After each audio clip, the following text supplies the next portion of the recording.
الشيطان اللعين الرجيم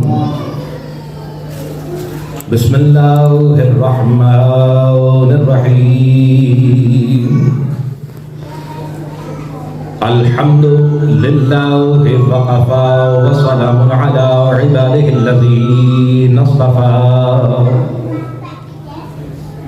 خصوصا على سيد الأنبياء محمد المصطفى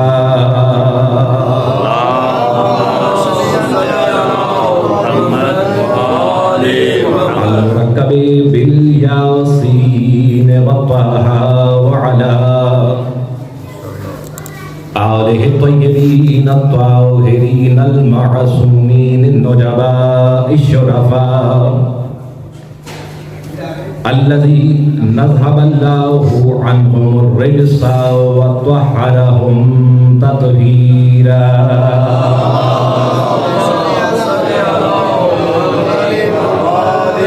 أما بعد فقد قال الله سبحانه وتعالى في كتابه المبين بسم الله الرحمن الرحيم يثبت الله الذين آمنوا بالقول الثابت في الحياة الدنيا وفي الآخرة صلى الله عليه محمد اللهم صل على محمد وآل محمد سب سے مدد سن کے ایک مرتبہ سورہ فاتحہ 3 نمبر سورہ توحید کی تلاوت کر کے سید محمد ہاشم ابن سید ابراہیم حسین بسم اللہ الرحمن الرحیم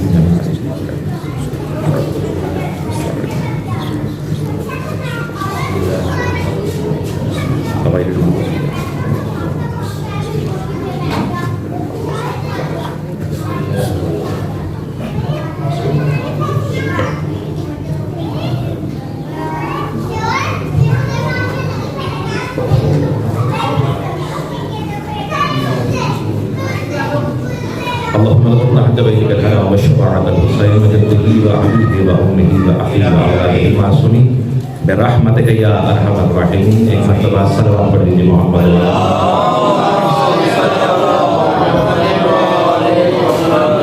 دعا گو ہیں ہم سب اس بارگاہ الہی میں کہ مالک ہمارے اس ذکر کو اپنی بارگاہ میں قبول و منظور فرمائے اور جس شخصیت کی مغفرت کے لیے رسالہ ثواب کے لیے حاضر ہیں مالک بسط کا محمد و علیہ محمد علیہ السلام ان کو اعلیٰ علین میں جگہ عطا فرمائے ان کی قبر پر اپنی رحمتوں برکتوں کا حضور فرمائے اور ان کے لواحقین کو صبر جمیل عطا فرمائے خصوص ان کی اولاد کو ان کے لیے صدقہ جاریہ بننے کی توفیق عطا فرمائے اور دیگر جتنے بھی مومنین و مومنات محبین محمد و علیہ محمد علیہ السلام اس سال پانی سے انتقال کرتے ہیں مالک اپنے حبیب ہستیوں کا واسطہ سب کے گناہان صغیرہ و کبیرہ کو معاف فرما کہ آخرت کی منزل کو آسان کرنا شفاعت محمد و آل محمد سے بہرمند فرما ہمارے بھی گناہان صغیرہ و کبیرہ کو معاف فرما آخرت کی فکر کرنے کی توفیق عطا فرما اور سب دعاؤں کی دعا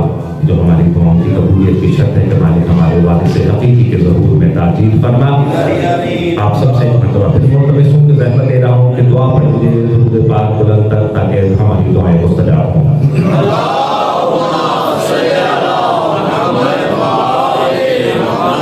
سبھی محترم زیادہ وقت نہیں لینا بہت ہی مختصر وقت کے اندر کچھ گزارشات ہیں جو آپ تک پہنچانی اور جس طرح میں اکثر کہا کرتا ہوں کہ زیادہ تر جو جن سے میں خطاب کر رہا ہوتا ہوں یا بات کر رہا ہوتا ہوں وہ میرے نوجوان ہیں یقیناً جہلم سید ہاشم صاحب کا ہے اور ان کی دعا کے لیے حاضر ہوئے ہیں اکٹھے ہوئے ہیں اور اس حقیقت کو ذہن میں رکھ کے کہ زیادہ دور نہیں ہے وہ وقت کہ انشاءاللہ ایسے ہی لوگ ہمارے لیے بھی اکٹھے ہوں گے اس حقیقت کو بالکل بھی نظر انداز نہیں کر سکتے آج ہم ان کے لیے اکٹھے ہوئے کل اسی طرح ہمارے لیے بھی لوگ اکٹھے ہوئے اور اگر پچھلی آپ کو میری باتیں یاد ہوں تو میں نے یہی گزارش کی تھی کہ لوگ اکٹھے ہوتے ہیں کسی عقیدے کی وجہ سے نہیں بلکہ عبادات کی وجہ سے بھی نہیں، آپ کے اخلاق کی وجہ سے۔ لوگوں کو یاد ہوں گے اخلاق کی وجہ سے۔ ہزاروں لوگ ہیں، کروڑوں لوگ ہیں، اپنے اپنے عقیدے کے لیے دنیا سے رخصت ہو جاتے ہیں، لیکن جن کا تذکرہ کیا جاتا ہے، جن کو یاد رکھا جاتا ہے، وہ ان کے کردار اور اخلاق کی وجہ سے رکھا جاتا ہے۔ تو یہی باتیں تھیں جو میں نے پچھلی تقریب میں بھی کی تھی کہ فقدان ہے جن چیزوں کا، اگر ان پہ توجہ نہیں دی جائے گی تو وہ بہت بڑے عقیدے، وہ بہت بڑی عبادات زائل ہونے کا خدشہ ہے اگر ہم نے ابتدائی چیزوں پر غور نہیں کیا، جو متقاضی ہے ہم سے اللہ کی ذات بھی اور محمد محمد علیہ وسلم۔ سورہ ابراہیم کی اس آیت کو میں نے پڑھا، اس کو تلاوت کرنے کا شرف حاصل کیا، آپ نے سماعت فرمایا کہ جس میں خداوند متعال فرما رہا ہے کہ یثبت اللہ الذین آمنوا بالقول الثابت۔ سورہ ابراہیم یقیناً جو پڑھنے والے ہیں، قرآن کی تلاوت کرنے والے ہیں، ان کو اس چیز سے آگاہی ہو۔ اللہ تعالیٰ فرما رہا ہے کہ اللہ ثبات دیتا ہے، مستقل مزاجی دیتا ہے، ثابت قدمی دیتا ہے۔ کن کو؟ الذین آمنوا، جو لوگ ایمان لے کر آئے، کس چیز میں؟ بالقول ثابت، ثبات دیتا ہے، ان کو مضبوط رکھتا ہے، ان کو پکا رکھتا ہے، ان کو ڈگمگانے نہیں دیتا، وہ پھسلتے نہیں ہیں، وہ بدلتے نہیں ہیں۔ کس چیز میں؟ بالقول، ان کے قول میں، ان کی بات میں۔ یہ بات سمجھنے والی ہے۔ پہلی بات تو یہ کہ تذکرہ کس کا ہو رہا ہے؟ الذین آمنوا، جو لوگ ایمان لا چکے ہیں۔ یہ وہ نہیں ہے کہ جو ابھی ایمان نہیں لائے، یہ ان کی بات نہیں ہو رہی۔ بات کن کی ہو رہی ہے؟ کن کو ثابت رکھتا ہے؟ جن کو مضبوط رکھتا ہے، جو ایمان لے کے آئے۔ کس چیز پر؟ ان کے قول پر۔ اور اللہ ثابت رکھتا ہے اگر کسی بھی مومن کو اس کے قول پر، تو یہ بات تو ذہن میں آنے ہی نہیں چاہیے کہ اس کا وہ قول، اس مومن کا، اس ایمان رکھنے والے کا قول جھوٹ پر مبنی ہوگا، بالکل بھی نہیں۔ یعنی کہ کیا بات ہے کہ اللہ مومن کو اس کی سچی بات پر ہمیشہ ثابت قدم رکھتا ہے۔ یہ آپ نے سماعت فرمایا۔ اب یقیناً جو مجمع یہاں پر بیٹھا ہے، الذین آمنوا کے اندر کسی نہ کسی حساب سے ہم لوگ سزاوار ہیں، حقدار ہیں۔ بات کو آسان کروں اپنے نوجوان کے لیے، وہ یہ بزرگ سمجھ رہے ہیں ان باتوں کو کہ بالقول ثابت سے مراد یہ ہے کہ اللہ مومن کو جھوٹ نہیں بولنے دیتا، یا اللہ کو مومن کا جھوٹ پسند نہیں ہے۔ یعنی کہ جو جھوٹ بولنے والا ہے اس کے لیے ثابت قدمی نہیں ہے، وہ مضبوط نہیں رہ سکتا۔ میں تھوڑی سی تمہید اس پر باندھنا چاہتا ہوں، تھوڑی سی بات کرنا چاہتا ہوں کہ بالقول ثابت سچی بات۔ بالقول ایک سلوات پڑھ دیجیے محمد والا محمد۔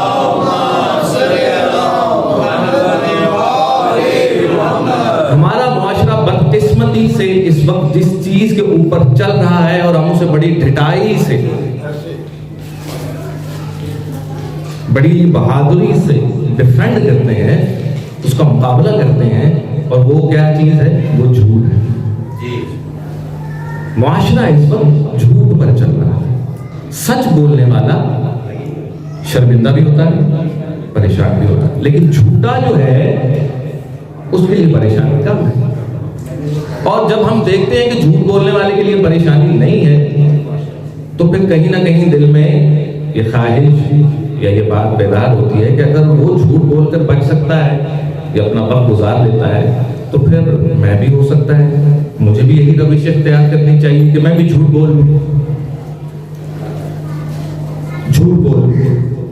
اور صبح و شام اگر میں اپنی زندگی پر نظر دوڑاؤں، میں کسی اور کی بات نہیں کرتا، میں اپنے آپ کو پیش کرتا ہوں، تو ہو سکتا ہے اس کے باوجود کہ میں نماز پڑھا رہا ہوں، کیونکہ میرے پیچھے نماز بھی پڑھنے والے لوگ ہیں، اس کے باوجود کہیں نہ کہیں ایسا موقع آتا ہے کہ مجھے جھوٹ کا سہارا لینا پڑتا ہے، اور میں اس جھوٹ کو، سب سے بڑا جو المیہ ہے اس وقت معاشرے کا، گناہ کرنا بڑی بات نہیں ہے، یہ زیادہ بری بات نہیں ہے، گناہ کا سرزد ہونا زیادہ بری بات نہیں ہے، اس گناہ کو صحیح ثابت کرنے کے لیے دلیل بنانا زیادہ بری بات ہے۔ مسئلہ یہ ہے کہ ہم اپنے اس گناہ پر ڈھٹائی کے ساتھ دلیل باندھتے ہیں اور کہیں نہ کہیں یہ کوشش کرتے ہیں کہ اگلے سننے والے کو یہ باور کروا سکیں کہ یہ جھوٹ بولنا میرا حق تھا۔ یہاں پر بنتا ہی یہی تھا کہ میں جھوٹ بولوں۔ سمجھ آ رہی ہے میری بات کہ جھوٹ بولنا اتنا بڑا گناہ نہیں جتنا اس کے اوپر دلیل باندھنا، اس کے لیے وجہیں تلاش کرنا۔ اور یقیناً جب میں وہ کسی کو بتا رہا ہوتا ہوں اس کو تسلی دینے کے لیے، اور کئی دفعہ ایسا ہوتا ہے کہ میں کامیاب ہو جاتا ہوں جھوٹ بول کر، جو سننے والا ہوتا ہے وہ میری بات پر یقین کر لیتا ہے، لیکن اندر ہی اندر کہیں ضمیر ملامت کرتا ہے کہ یہ جو میں نے کیا ہے یہ صحیح نہیں کیا۔ بے شک وہی عدالت، وہ جو قاضی آپ کے اندر خود سے بیٹھا ہوا ہے، جس کو ضمیر کا نام دیا گیا ہے، وہ کہیں نہ کہیں ملامت کرتا ہے کہ نہیں یہ اچھا نہیں کیا، لیکن چونکہ معاشرہ ہے اور پھر خدا کی کرنی کچھ ایسی ہے کہ اتنی مہربانی ہے ہم پر کہ ہم سے پہلے قومیں اگر کچھ کرتی تھی تو مست ہو جاتی تھی۔ امت محمدیہ ہے، شکرن للہ، تو اللہ نے ہم پر سے وہ مصیبت بھی کہ ہماری چہرے ہماری شکلیں بدلتی نہیں ہیں ہمارے گناہ کی وجہ سے، یہ بڑی مہربانی ہے۔ نہیں تو قسم سے اگر روزانہ کی بنیاد پر یہ ہونا جو ہے کہ جو شخص جھوٹ بولے، دن میں جھوٹ بولے اور شام کو آپ اس سے ملنے جائیں تو اس کی شکل بدل جائے تو یقیناً مقام عبرت بن جائے۔ ہر شخص اس چیز سے گریز کرے کہ یار جھوٹ نہیں بولنا چاہیے، فلاں شخص سے بولا تھا میں شام میں اس سے ملنے گیا تو اس کا چہرہ بدلا ہوگا۔ لیکن ہم چونکہ اس چیز سے بھی ابھی مستثنا ہے، مہربانی ہے محمد والے محمد علیہ السلام کی کہ اس کلمے کی، اس قول کی، اس قول ثابت کی جو لا الہ الا اللہ محمد رسول اللہ اور علی ولی اللہ پڑھا ہوا ہے، یہ وہ قول ثابت ہے جو ہمیں بچانا ہے۔ بہرحال مقصد کہ اس جھوٹ کو ہم اپنے دلائل کے ذریعے، اپنی باتوں کے ذریعے اس کو اگلے کو راضی کرنے کے لیے، تسلی دینے کے لیے وہ دلیلیں قائم کرتے ہیں اور پھر کامیاب ہو جاتے ہیں، لیکن اس پر غور نہیں کرتے کہ آیا ہم نے کیا کیا ہے۔ ہم چونکہ امت محمدیہ ہیں، قرآن ہماری کتاب ہے، جب بھی آپ جھوٹ بولتے ہیں تو سورہ ابراہیم کی یہ آیت اگر آپ قرآن پڑھیں تو اسی وقت آپ کو جھوٹتی ہے کہ جو ایمان لے کے آ چکے ہیں اللہ ان کو ان کے قول پر ثابت رکھے گا۔ بے شک اللہ ان کو ان کے سچے قول پر ثابت رکھے گا۔ اور میں کیا کر رہا ہوں؟ میں بالکل اس سے الٹ کر رہا ہوں، میں جھوٹ بول رہا ہوں۔ اور بات صرف یہ نہیں ہے کہ اللہ ان کو ان کے قول پر ثابت رکھے گا، دنیا کے اندر نہیں، آخرت کے اندر نہیں، آخرت کے اندر نہیں، دنیا کے اندر بھی، دونوں جگہوں پر۔ آیت آگے بڑھ کے یہی تو بتا رہی ہے کہ اللہ مومن کو قول پر ثابت قدمی دیتا ہے، پھر دنیا، اس دنیا میں بھی اور آخرت میں بھی، یعنی کہ یہاں پر وہ جو چیز مان رہا تھا، اب وہ شخص جس کا دن کا بیان کچھ اور ہے، دوپہر کا بیان کچھ اور ہے، رات کا بیان کچھ اور ہے،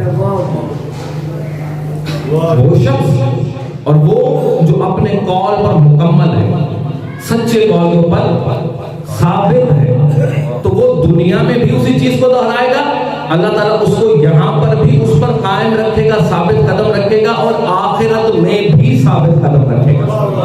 اب دنیا میں کیا ثابت قدمی ہے کہ ایک شخص ہے جو تذکرہ محمد والے محمد یا سچ بولتا ہے، اپنے عقیدے کو بیان کرتا جا رہا ہے، اپنے قول کو بیان کیا جا رہا ہے، جھوٹ نہیں بول رہا، جھوٹ نہیں بول رہا، اللہ تعالیٰ اس کو قول ثابت پر ثابت قدمی دے رہا ہے۔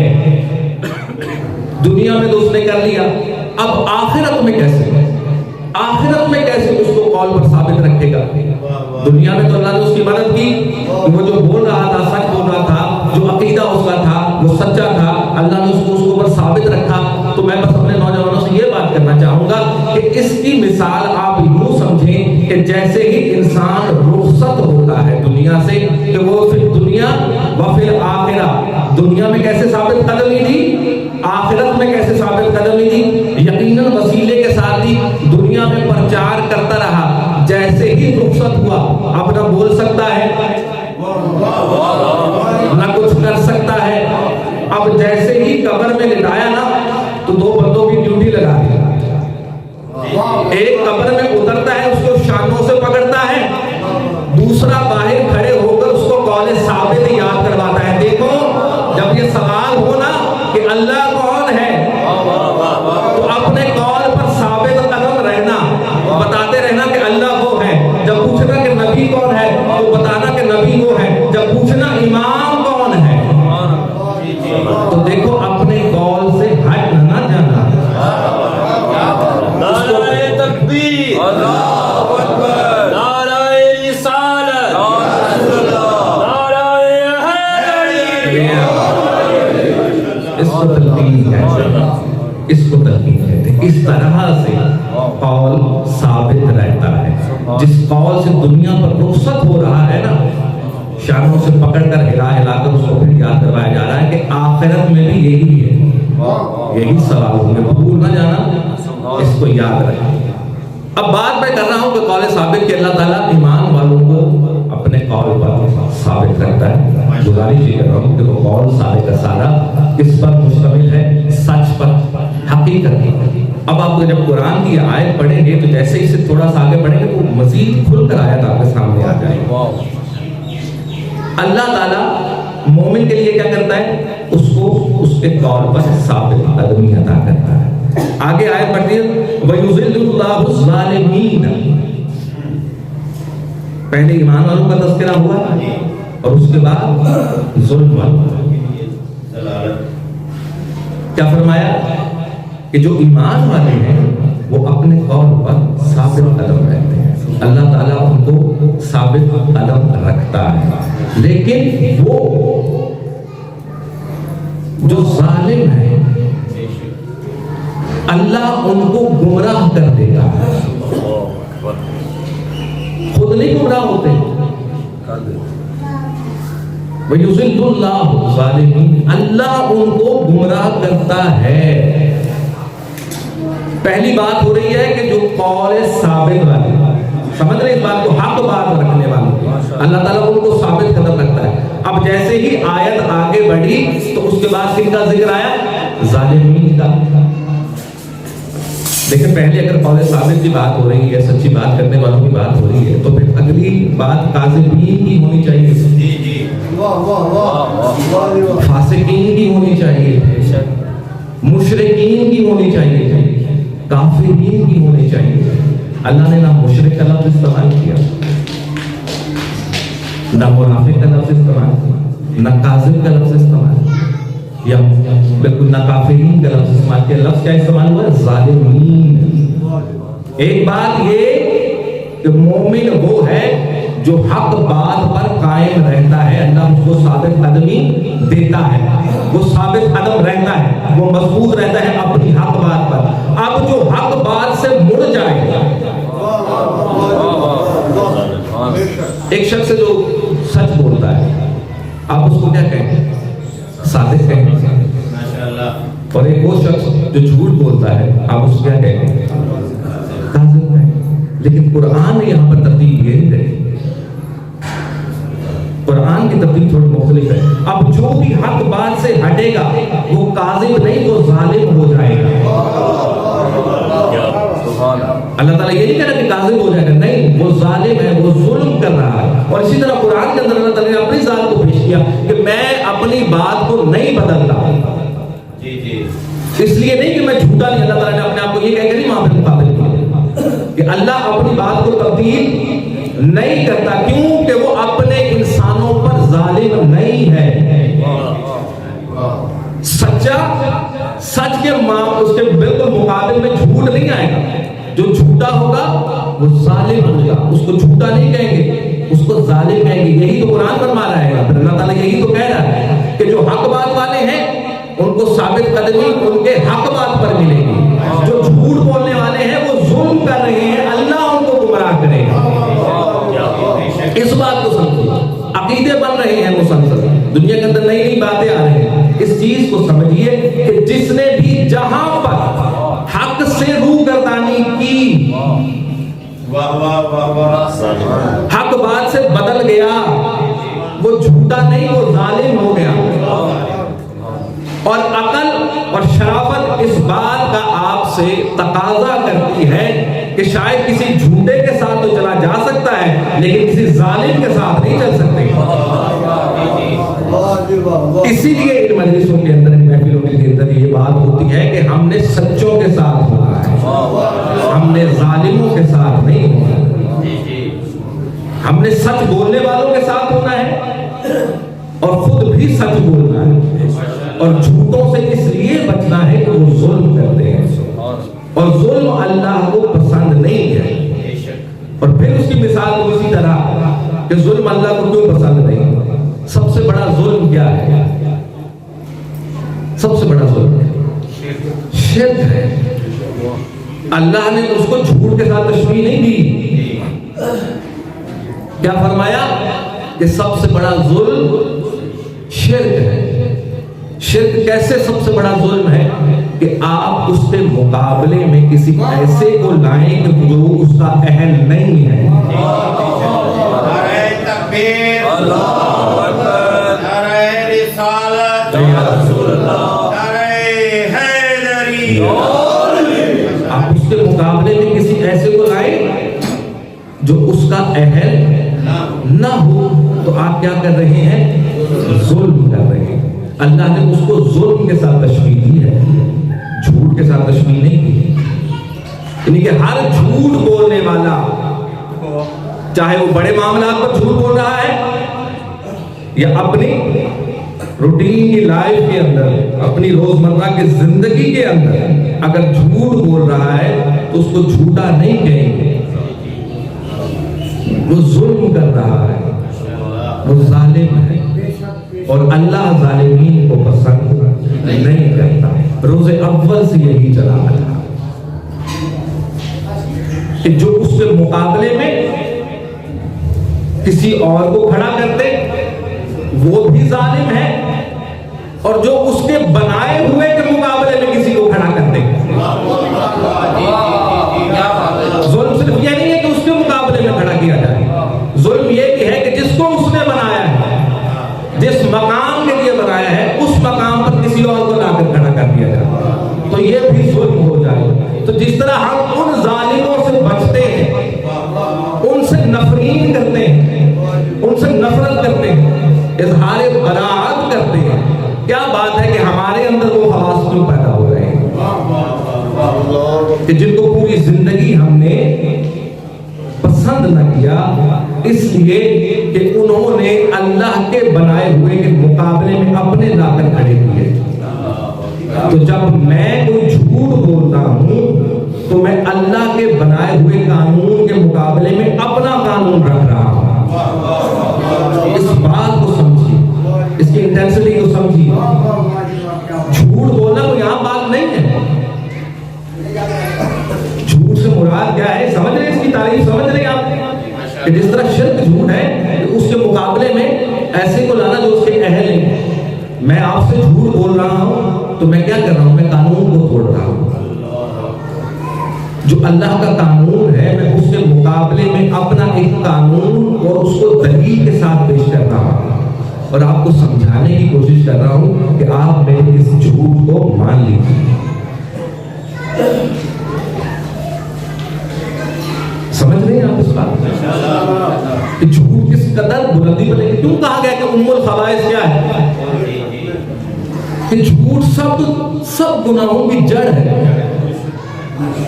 اگر آپ اس کو چھوڑ دیں گے، اس سے بچ جائیں گے، اور پھر کئی جگہوں پر اس کو بہت سارے نام دیے جاتے ہیں. ویسے انگلش میں ایک نام دیا جاتا ہے کہ آپ کو ایسا بیان دیتے ہیں تو اس کو کہا جاتا ہے کہ وہ بندہ پولیٹیکلی رائٹ ہے، سیاسی طور پر اس نے ٹھیک کہا، سیاسی طور پر ٹھیک کہا. میں نہیں یہ چاہتا کہ میں جھوٹ بولنے کے بعد آپ سے یہ سند لوں اپنے لیے کہ ہاں میں نے ٹھیک کیا. مجھے یہ نہیں سوچنا چاہیے کہ میرے جھوٹ سے آپ کی کتنی تسلی ہوئی؟ آپ نے اس کو مانا نہیں، وہ سند میں نے خود اپنے آپ کو دینی کہ آیا میں نے ٹھیک کیا ہے یا نہیں کیا۔ میں جن کو مان رہا ہوں آیا میں نے ان کی پیروی کی یا میں نے اس کی پیروی کی کہ جن کو میں مانتا ہوں وہ جن کے مقابلے میں کھڑے ہیں۔ کیونکہ روز اول سے انہوں نے اسی چیز کو آگے رکھا، لوگوں سے جھوٹ بولا، ظلم کیا، ان کو اپنی طرف کیا، وہ ماننے کو تیار ہو گئے کہ ہاں پولیٹیکلی رائٹ تھے۔ اگر ایسا نہ ہوتا تو ایسا ہو جاتا، اگر وہ یہ نہ کرتے تو کچھ یوں ہو جاتا، نہیں، یہ ایسا اور کیوں کی گنجائش ہے ہی نہیں، کیونکہ قانون ربی ہے، اللہ کا قانون ہے، تو جو نظام اس نے دیا ہے۔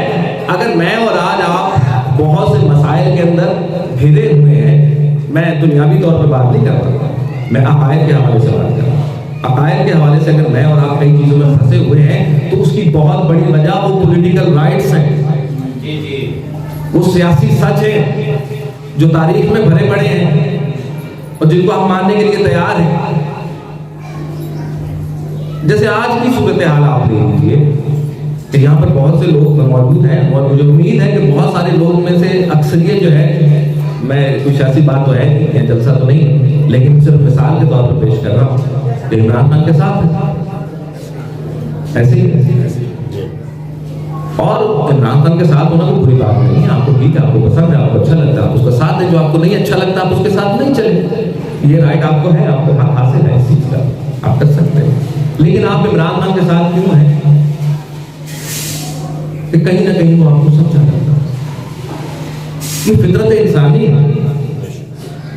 اور وہ سچا کیوں لگتا ہے کہ وہ جو باتیں کرتا ہے، جو کچھ کہتا ہے، جو کہ بزرگ موجود ہیں، آپ نے شاید اس سے بھی اچھی باتیں بہت پہلے سے سنی ہوں، لیکن کہیں نہ کہیں کچھ پرسنٹ، ناٹ کہ میں یہ نہیں کہہ رہا کہ 100% ایسے ہی، کہیں نہ کہیں کچھ نہ کچھ وہ اس پر عمل بھی کر رہا ہے، وہ کہتا ہے، وہ جو کہہ رہا ہے وہ کرتا ہے، کہیں نہ کہیں تھوڑا بہت۔ تو آج اگر وہ تھوڑا بہت کر رہا ہے جو وہ کہتا ہے تو ایک کثیر تعداد اس کو چھوڑنے کو تیار نہیں ہے، ایسا ہی ہے،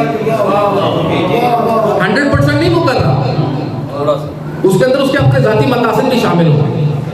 دیکھیں انسان ہے نا، تو آپ اس کو غلطی سے مبرہ تو نہیں کر سکتے، آپ یہ تو نہیں کہہ سکتے کہ اس کی ذاتی خواہش کوئی نہیں ہوگی کہیں نہ کہیں دبی ہوئی ہوگی، ظاہر نہیں ہوگی، لیکن کیونکہ جو وہ کہہ رہا ہے اس میں سے اگر وہ 5% بھی کر رہا ہے تو میں اور آپ جن کے دلوں میں عمران کے لیے محبت ہے، ہم اس کو چھوڑنے کو تیار نہیں ہیں۔ وہ 100 میں سے 5% کر رہا ہے تو دل اس کو چھوڑنے کو تیار نہیں، جنہوں نے 100% کر کے دکھایا ہے،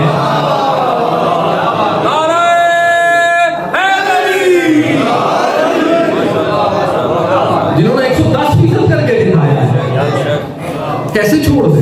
دل مانتا ہی نہیں ہے۔ کیسی کیسی جذباتی تقریریں چھوٹے چھوٹے بچوں سے آپ آج کل سوشل میڈیا پہ سن رہے ہیں، عقل حیران ہو جاتی ہے کہ اچھا اتنی محبت، اور وہ بھی ایک انسان سے کہ جس کا پاسٹ بھی ہمارے سامنے ہے۔ میں کوئی جج نہیں بنتا اس کے اوپر، میں کوئی فتویٰ نہیں دینے جا رہا اس کے لیے، یہ اس کی ذاتی زندگی ہے، جو کچھ کیا ہاں پبلسائز ہو گیا، میں نے بھی پڑھ لیا، آپ نے بھی پڑھ لیا، آپ نے بھی دیکھ لیا، میں نے بھی دیکھ لیا، لیکن اب میں اور آپ اس چیز کو ڈیفینڈ کرتے ہیں کہ وہ اس کی پرانی زندگی تھی، وہ اس کی پرانی زندگی تھی، اس نے جو کر دیا سو کر دیا، اس نے معافی مانگی، اس کے بعد اس نے کچھ ایسا عمل نہیں کیا۔ اگر کوئی ہے تو آپ دکھا دیں۔ اچھا بات اب سیاسی چل رہی ہے، لیکن میرا نوجوان سمجھے گا اس بات، ٹھیک ہے؟ ہم نے اس کی پچھلی زندگی دیکھی اور وہ خود بتاتا ہے، وہ شرماتا بھی نہیں، اس نے کہا کہ میں نے کیا، لیکن اب میں نے اپنا رستہ تبدیل کر دیا، اب میں ان باتوں کے اوپر نہیں، مجھے ایک صحیح سچا رستہ ملا اور میں اس پہ چلنا شروع ہو گیا۔ ہاں اس میں رکاوٹیں ہیں، اس میں مسائل ہیں، ٹھیک ہے، وہ برداشت کر سکتے، بات سننے والی ہے، بات کو سمجھنا ہے، اس کی پچھلی زندگی ہمارے سامنے ہے، لیکن اب وہی 5% جو کر رہا ہے اس نے ہمارے دلوں میں اتنی محبت پیدا کی، اتنی محبت پیدا کی کہ ہم اس کا پاس بھلانے کو تیار ہیں، اس پر بحث کرنے کے لیے تیار ہیں، اور اگر کہیں ہمارے بس میں ہوتا تو ہم کو مٹا بھی دیتے ہیں۔ کہیں ہمارے بس میں ہوتا نا، اگر اختیار میں ہوتا تو ہم وہ کہیں نہ کہیں جا کر اس کو مٹا دیتے، اس کو ختم کر دیتے، لیکن وہ چونکہ اختیار میں نہیں ہے، لیکن ہم اس کو ڈیفینڈ کریں گے کیونکہ محبت ہے، لگتا ہے کہ وہ ٹھیک کرے گا، اور وہ محبت اس لیے بھی ہے کہ اگر وہ آ گیا تو کہیں نہ کہیں ہماری دنیاوی زندگی آسان ہو جائے گی۔ ایسے ہی ہے کہ وہ کچھ ایسے لاز لے کر آئے گا، کچھ چیزیں ایسی ہو جائیں گی، شاید مہنگائی کم ہو جائے، عام آدمی جو ہے وہ اپنی ضروریات زندگی سے آسانی کے ساتھ ان کا حاصل کر سکے، ٹھیک ہے، اگر وہ آ گیا، کیونکہ وہ 5% اس پر عمل کر رہا ہے جو وہ کہہ رہا ہے، ٹھیک ہے۔ ہم نے اس کی پچھلی زندگی کو تقریباً بھلا ہی، کیونکہ اس نے اب 5% کچھ بہتر کہا، 100% بہتر کہا، 5% کر کے دکھا۔ یہ میری ہے، آپ اسے اتفاق رائے نہ رکھیں، کوئی مسئلہ نہیں، آپ کہیں وہ 50% ٹھیک کر رہے ہیں، مجھے اس سے کچھ، لیکن میں عام سے بات کر رہا ہوں سمجھانے کے لیے۔ ہم نے اس کی پچھلی زندگی بھلا، ہم اس کے 5% پر راضی ہوں۔ انسانی نفسیات کے اندر یہ بات شامل ہے کہ کہیں اس نے کتنا بھی ظلم کیوں نہ کیا ہو نا، اگر کہیں اس کو موقع ملے کہ وہ لیڈ کرے، اس کو موقع ملے، اللہ تعالیٰ اس کو اتنی ہمت و طاقت دے، اتنا مقام دے کہ وہ ایک قوم کو لے کر چل سکے، تو وہ 5% کے مارجن میں اللہ لوگوں کے دلوں میں اس کی اتنی محبت پیدا کرتا ہے کہ وہ اس کے غلط کو بھی ڈیفینڈ کرتے ہیں، کیونکہ اب نظر آ رہا ہے کہ وہ بہتر کرے گا۔ میرا سوال بھی ہے، ہمیں کسی کی پچھلی زندگی سے کوئی کسی قسم کا لگاؤ نہیں ہے، جس نے جو پیچھے کر دیا سو کر دیا، وہ اس کا جواب ہے۔ ہمیں سوال ہے تو اس کی آج کی زندگی پر، آج وہ میرے اور آپ کے لیے کتنا اچھا اور بہتر ہے، اور یہ آج کے لیے نہیں، یہ شروع سے ہی ہے کہ اگر اس وقت بھی انہوں نے کوئی 5% اچھا کیا ہوتا، کسی نے 5% اچھا کیا ہوتا تو میں اور آج آپ یہاں بیٹھ کر ان کو ڈیفینڈ کرتے، ہم کہتے کہ ہمیں ان کے ماضی سے کوئی سروکار نہیں ہے، لیکن جیسے ہی اللہ نے انہیں وہ طاقت اور وہ اتھارٹی عطا کی تو انہوں نے کچھ 5% بہتر کیا تھا، لیکن تاریخ اٹھاتے ہیں تو نظر یہی آتا ہے کہ شاید وہ پہلے والی زندگی بہتر تھی، کیونکہ اس میں کھلم کھلا جو کرتے تھے اس کو چھپاتے تو نہیں تھے، منافقت تو نہیں کرتے تھے۔ عمران خان کے ساتھ آج لوگ اس لیے بھی ہے کہ وہ منافقت نہیں کرتا، اس کے جو دل میں ہوتا ہے وہ اس کی زبان پر ہوتا ہے۔ ہمارا مسئلہ یہ ہے کہ جو دنیاوی فائدہ دے 5% کے ساتھ، ہم اس کے ساتھ چلنے کے لیے تیار ہیں، اس کی پچھلی زندگی بھولنے کے لیے تیار ہیں۔ ہمارا مسئلہ دنیاوی زندگی نہیں، اخروی زندگی ہے۔ ہم کسی ایسے کے ساتھ چل ہی نہیں سکتے کہ جس نے 5% نہیں، ہمیں 100% والا چاہیے، کہ جس کے اللہ اکبر، نعرہ رسالت، رسول اللہ، ماشاءاللہ جی۔ ہمارا مسئلہ اگلا ہے، اگر آج خان کے ساتھ ہیں، کھڑے ہیں، قرآن کی آیت پہ ذہن میں رکھیں کہ اللہ مومنوں کو ان کے قول پر ثبات دیتا ہے، مضبوطی دیتا ہے۔ خان کے ساتھ جڑے ہیں دنیاوی زندگی کے لیے، اخروی زندگی کے لیے نہیں جڑے ہوئے۔ ہمیں یہ لگتا ہے کہ وہ اس دنیا کے مسائل جو اس وقت مجھے اور آپ کو پیش آ رہے ہیں، جس سے ہم اس وقت الجھ رہے ہیں، اس کا کوئی آسان حل دے سکتا ہے۔ تو دنیا، پاکستانی کیا کر رہے ہیں؟ اس کے لیے مار بھی کھا رہے ہیں، ٹھیک ہے، اپنے گھروں کو بھی چھوڑ رہے ہیں، بچوں کو بھی لے کے جا رہے ہیں، کچھ لوگ جنہوں نے جان کی بازی بھی ہاری ہے، تو صرف اس 5% کے لیے کہ یہ اگر آ گیا تو آنے والوں کی زندگیاں کچھ بہتر ہو جائیں گی، پاکستان کے اندر، اس خطے کے اندر کچھ آسانی ہو جائے گی۔ تو اس کے لیے ہم لوگ مرنے کے لیے بھی تیار ہیں، لوگ نکلتے ہیں، آپ دیکھتے ہیں۔ ہمارا دنیاوی مقصد اگر کوئی 5% منزل پورا کر رہا ہے تو ہم اس کے لیے اتنا کچھ کر سکتے ہیں. تو اسی لیے تو رسول نے بھی اس وقت پوچھا تھا کہ کیا میں مومنوں سے سوال ہوا تھا نا, کیا میں تمہاری جان اور مال سے افضل نہیں ہوں؟ کیا میں تمہاری جان اور مال سے افضل نہیں ہوں؟ تو مسلمانوں نے کیا جواب دیا تھا؟ بالکل ایسا ہی ہے یا رسول اللہ, آپ ہماری جانوں سے بھی زیادہ, آپ ہمارے مال سے بھی زیادہ, آپ ہماری اولاد سے بھی زیادہ ہیں. رسول نے ایک قانون بنا دیا کہ میرے بعد اگر کوئی کھڑا ہوگا تمہیں لیڈ کرے, تمہیں لے کر چلے, تو اس کو ایسے ہی سمجھنا کہ جیسے میں ہوں, اور اگر وہ کہے نا کہ سر کٹا دو, جس طرح تم نے مجھے اپنی جانوں سے, اپنے مالوں سے, اپنی اولادوں سے افضل سمجھا ہے, جو میرے بعد آئے اس کو بھی ایسا ہی سمجھنا, اس کو بھی اپنی جان سے, اپنی مال سے, اپنی اولاد سے بڑھ کر سمجھنا. ہم تیار تھے, ہم ماننے کے لیے تیار تھے. کیوں؟ رسول نے کسوٹی طے کر دی, ایک بنا دیا, قانون بنا دیا کہ جو بھی لیڈ کرے. لیکن مسئلہ کہاں پر آیا کہ رسول نے 5% کر کے نہیں دکھایا, رسول نے 100% کر کے دکھایا. اب جو آئے گا اور 100% کرے گا, تقاضا ایمان یہ ہے کہ اس کو اپنی جان سے بھی, اپنی مال سے بھی, اپنی اولاد سے بھی, اس لیے تو حلت روحی میں فنائے بے روحی کہ امام حسین علیہ السلام کی جب زیارت عاشورہ میں آپ پڑھتے ہیں کہ میرا سلام ہو, میرا سلام ہو ان روحوں پر کہ جنہوں نے اپنے آپ کو آپ کی دہلیز پر فنا کر دیا. تو جو 100% دے اس کے لیے جانے نہیں, اس کے لیے روحیں قربان کی جا سکتی ہیں. اگر 5% والے کے لیے آپ اپنی جان پیش کر رہے ہیں, مال کھا رہے ہیں, تو جو حقیقی مانوں میں 100% دے رہا ہے, اس کے لیے کیوں نہ اپنی جان دے, اس کے لیے کیوں نہ اپنی روح کو بنا کر دروازوں پر, ان کی دہلیزوں پر. لیکن وہ مقام کہاں سے شروع ہوگا, اسی کی طرف آپ کی طرف قول صاف ہے. آپ نے جھوٹ نہیں, جھوٹ نہیں بولنا, اور پھر جھوٹ بول کر دوسرے کو تسلی دینے کے لیے اس کے اوپر دلیل نہیں بنانا. اور یہی طور رہا ہے محمد والے محمد.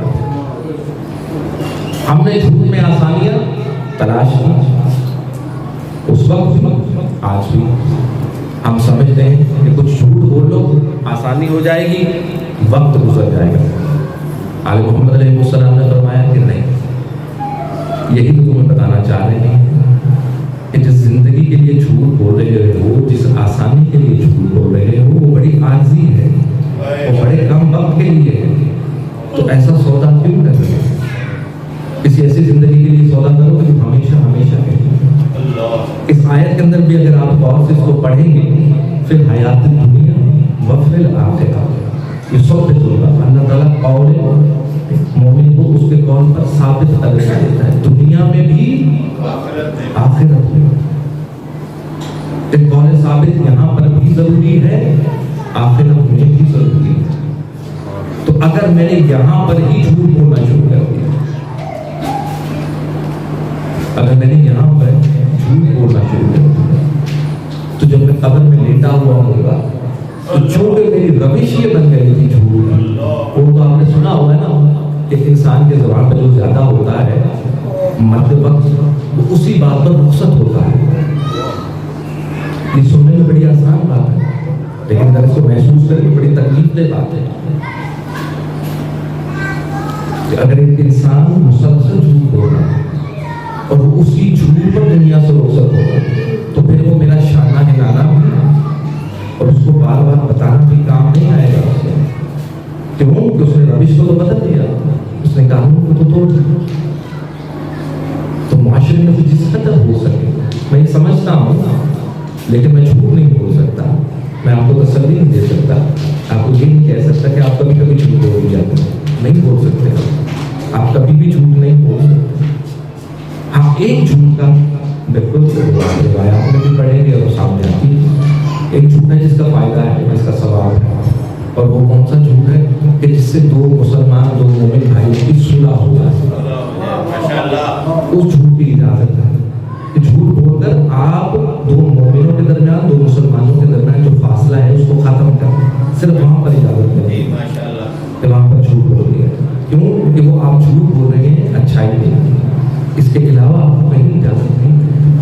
اور پھر جن ہستیوں کو آپ نے مانا ہے، جن ہستیوں کو آپ نے مانا انہوں نے زندگی کے ایک لمحے کے اندر یہی تو اعجاز رہا، پھر وہ جملہ یاد آ گیا اظہر سندری صاحب سے، امت نے کیا کچھ نہیں کیا، تلوار اٹھائے، تیر اٹھائے،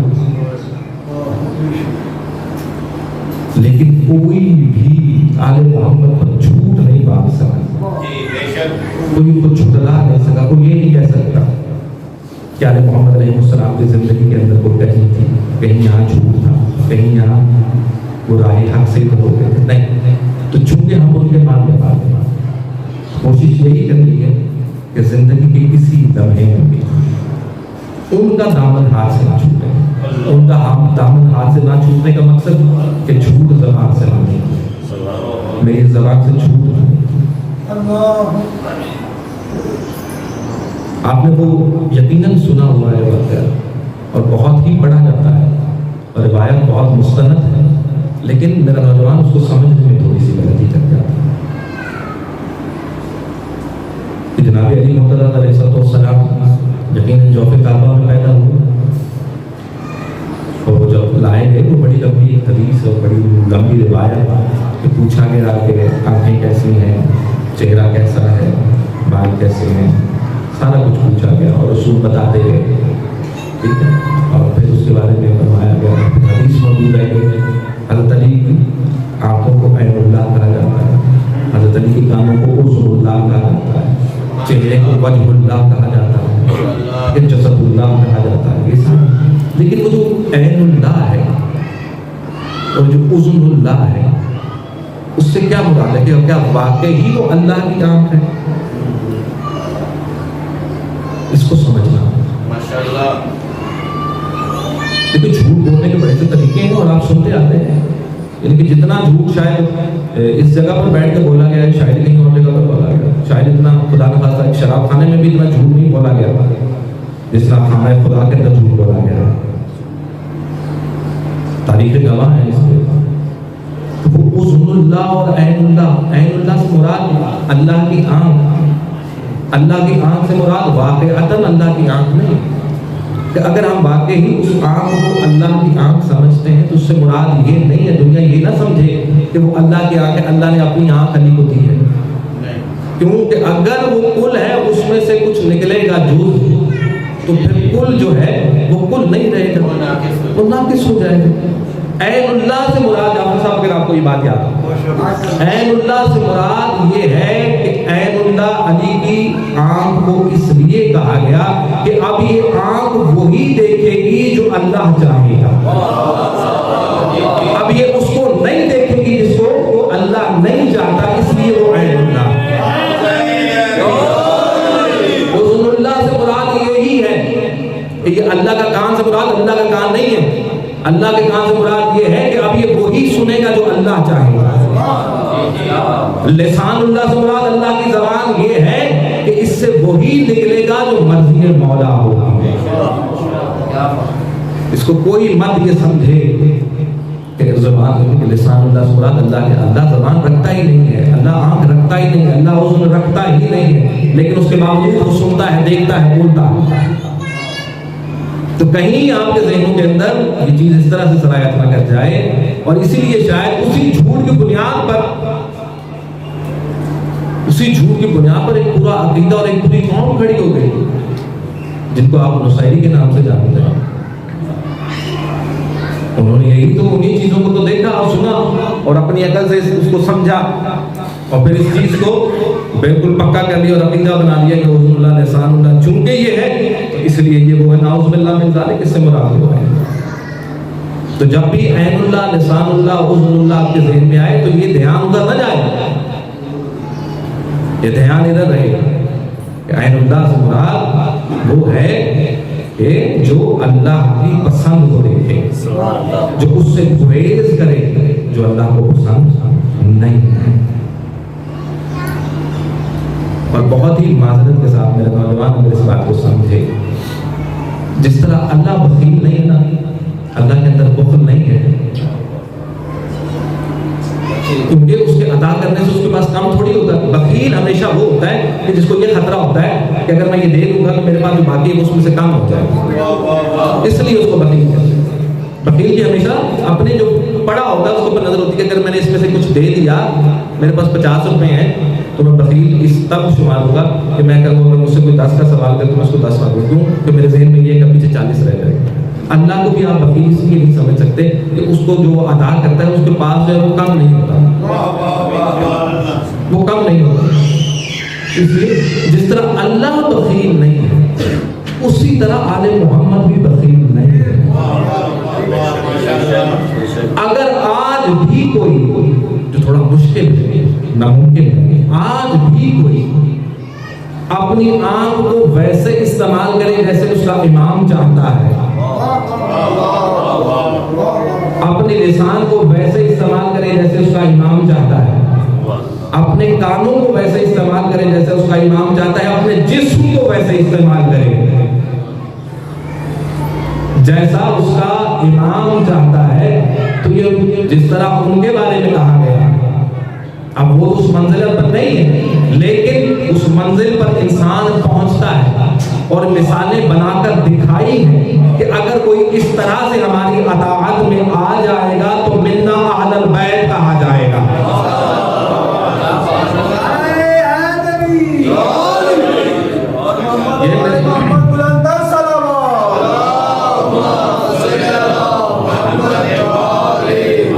کوئی اپنے آپ کو مرضی مولا میں اس طرح سے پیش کرے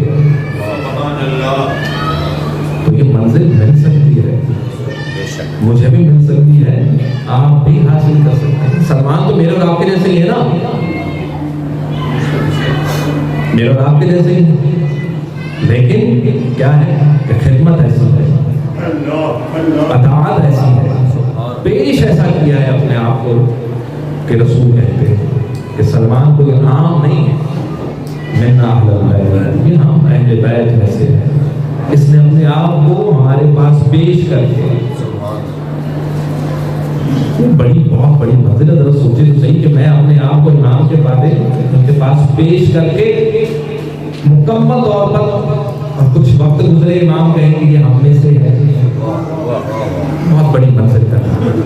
تو یہ چیزیں، یہ منزلیں کب حاصل ہوتی ہیں کہ جب انسان مشکل کے اندر بھی، کسی پریشانی کے اندر بھی، کسی تکلیف کے اندر بھی اپنے قول سے نہیں بدلتا، اپنے قول پر ثابت رہتا ہے، جھوٹ نہیں بولتا، مصلحتاً بھی نہیں بولتا، وہ وہی بولتا ہے کہ جو اس کا مولا اس سے چاہتا ہے، جو اس کا خدا اس سے ڈیمانڈ کرتا ہے۔ اور یہی وہ چیزیں ہیں کہ اگر ہم نے ان کو اپنی زندگیوں کے اندر جگہ دی تو جیسے میں نے عرض کیا کہ منزلیں اور مقام مل سکتے ہیں۔ وہ بخیل نہیں ہے، انہوں نے کچھ لوگوں کے لیے نہیں رکھے ہوئے، ہر اس انسان کے لیے رکھا ہوا ہے کہ جو اس کرائیٹیریا پر پورا ہو، جو اپنے آپ کو ان کی مرضی کے مطابق جتنا چلائے گا وہ اس کو اتنی ہی مرتبہ، اس کو اتنا ہی بلند مرتبہ عطا کرتے ہیں۔ ایک سلوات پڑھ لیجیے محمد والے۔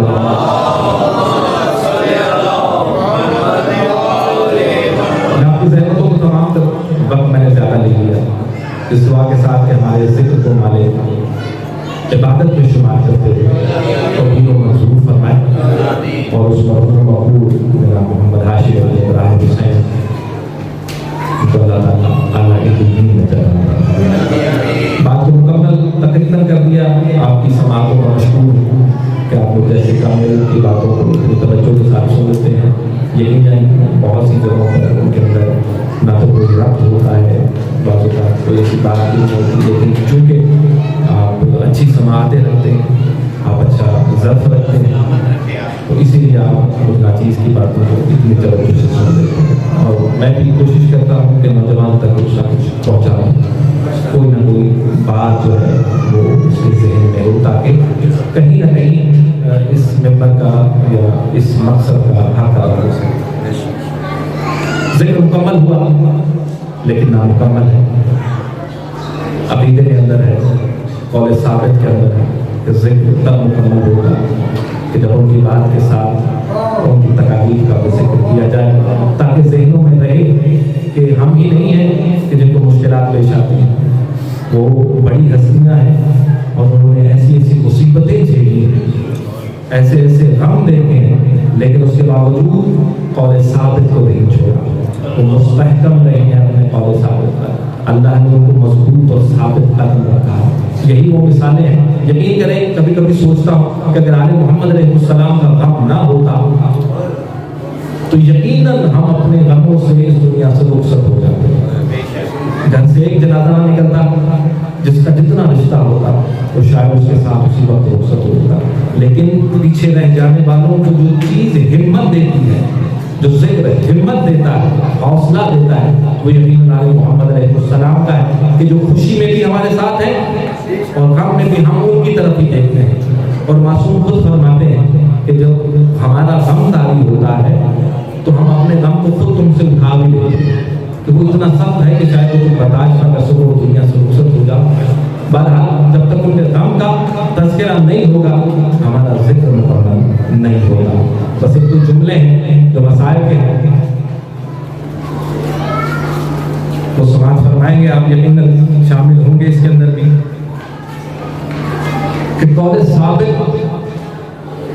رسول خدا سے، قول ثابت مولا علی سے، قول ثابت امام حسن سے، قول ثابت امام حسین سے، اور پھر اسی طرح سلسلہ آگے بڑھتا ہے۔ ان لیے وہ ہستیاں کہ جو اختیار کلی بھی رکھتی ہیں کہیں، کہ جن کو اللہ نے اختیار بھی عطا کیا، جو چاہتے کر سکتے تھے، لیکن وہی کہ نظر مرضی مولا پر رہی کہ جو تو چاہتا ہے، جو تو چاہتا ہے وہی ہوگا۔ تو جب وہ جملہ ادا کرتے ہیں تو اللہ پھر ان کو اسی طرح ان کے قول پر ثابت قدمی عطا کرتا ہے۔ حسین نے مدینہ چھوڑا، پولیٹیکلی رائٹ ہو سکتے تھے، خاندان کو بچا سکتے تھے، پولیٹیکلی رائٹ ہو سکتے تھے، کہہ سکتے تھے، لیکن حسین نے مدینے کو چھوڑا۔ حسین مکہ میں آئے، پولیٹیکلی رائٹ ہو سکتے تھے، حج کر سکتے تھے۔ وہ جو حسین کو شہید کرنے آئے تھے، حسین نے کیا کہا کہ میں نہیں چاہتا کہ حرم خدا اس کی حرمت ہو۔ حسین چاہتے تو انہی لوگوں سے مل کر ان کو کچھ تسلی دے کر یا کچھ بھی کہہ کر پولیٹیکلی رائٹ ہو کر حج کر سکتے تھے۔ حسین نے حج کو بھی گوارا کر دیا، کیوں؟ حسین جانتا تھا کہ اگر حج کروں گا تو ظاہر پولیٹیکلی رائٹ ہونا پڑے گا، اور حسین پولیٹیکلی رائٹ نہیں ہونا چاہتے تھے۔ حسین نام ہے یونیورسل ٹروتھ کا، وہ حق ہے، اس نے ہمیشہ حق رہنا۔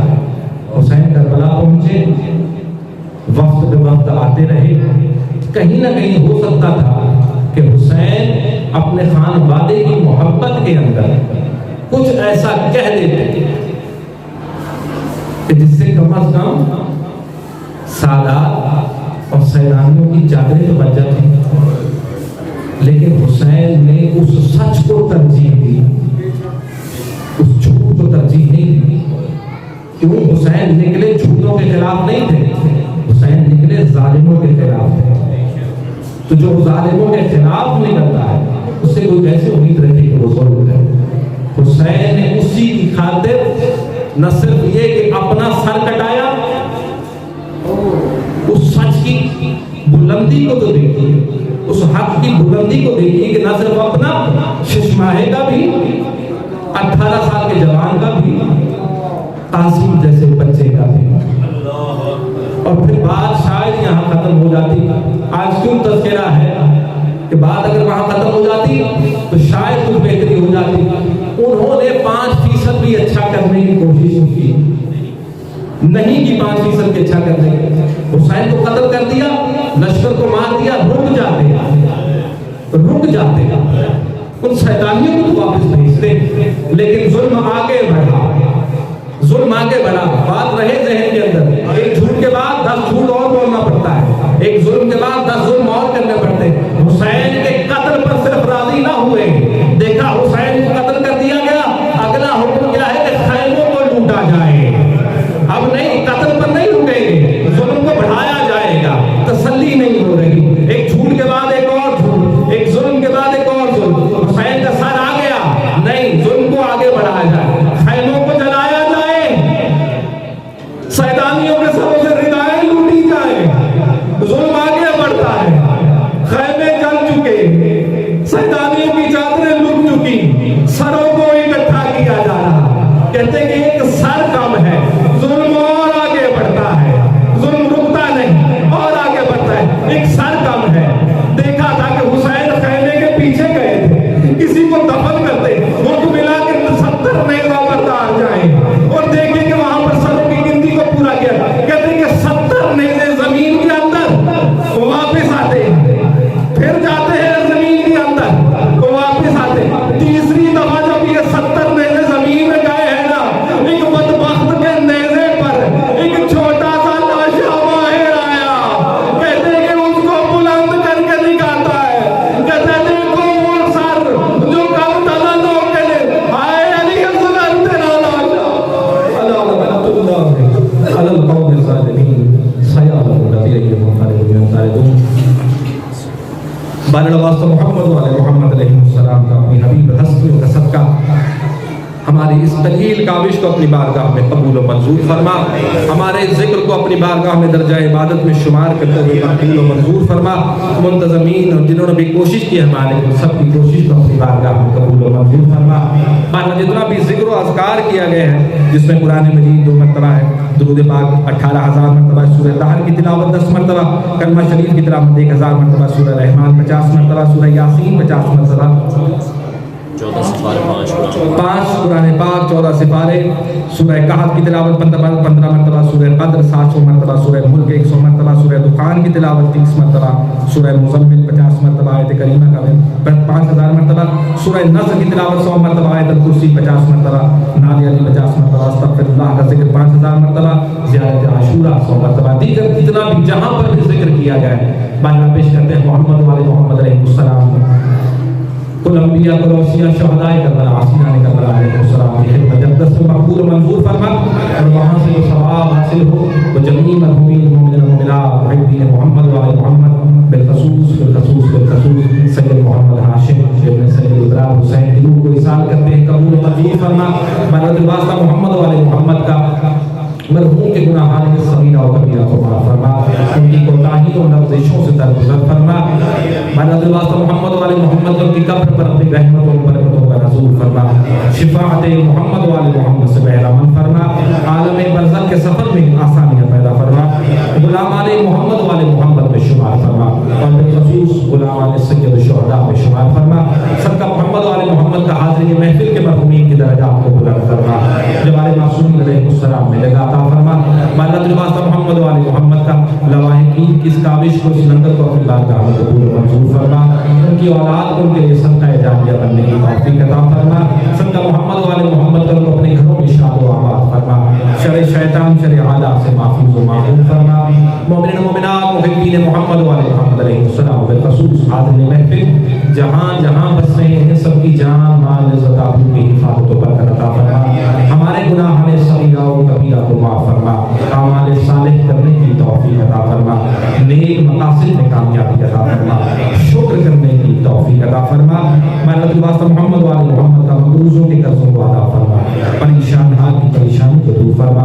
بے وسیلوں کو رہائی عطا فرما. بے اولاد کو اولاد نبی عطا فرما.